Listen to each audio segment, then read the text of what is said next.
গ্রিনল্যান্ডের উপর নজর পড়েছে মার্কিন প্রেসিডেন্ট ডোনাল্ড ট্রাম্পের, আর এজন্য এই দ্বীপটিকে দখলে নিতে দিয়েছেন হুমকিও।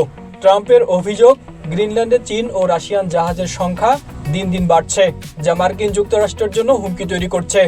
এজন্য চীন ও রাশিয়ার এই অঞ্চলে আধিপত্য কমাতে ট্রাম্প এই দ্বীপকে দখলে নিতে চান। আর এই দ্বীপ দখলে নেওয়া নিয়ে এবার মুখোমুখি অবস্থানে যুক্তরাষ্ট্র ও ইউরোপ। তবে এমন অবস্থার মধ্যে ইউরোপের 6টি দেশ গ্রিনল্যান্ডের নিরাপত্তা রক্ষায় তাদের সেনাবাহিনী পাঠিয়েছে। এর মধ্যে রয়েছে যুক্তরাজ্য, জার্মানি, সুইডেন, নরওয়ে, ফিনল্যান্ড ও নেদারল্যান্ডসের সেনারা। সুমেরু অঞ্চলের এই দ্বীপ নিয়ে যুক্তরাষ্ট্র, ডেনমার্ক ও গ্রিনল্যান্ডের কর্মকর্তাদের মধ্যে বুধবার একটি বৈঠক অনুষ্ঠিত হয়। এতে ট্রাম্পের গ্রিনল্যান্ড দখলে নেওয়ার বিষয় নিয়ে আলোচনা হয়, তবে বৈঠকে সমস্যা সমাধানে কোনো অগ্রগতি হয়নি। বেশ কিছুদিন ধরে ট্রাম্প বলে আসছেন, কৌশলগতভাবে গুরুত্বপূর্ণ ও খনিজ সম্পদে সমৃদ্ধ দ্বীপটি যুক্তরাষ্ট্রের নিরাপত্তার জন্য খুবই জরুরি। রাশিয়া কিংবা চীন যেন এটি দখল করতে না পারে, সেজন্য এর মালিকানা যুক্তরাষ্ট্রের হাতে থাকা দরকার। তবে গ্রিনল্যান্ড ও ডেনমার্ক বারবার বলে আসছে, দ্বীপটি বিক্রির জন্য নয়।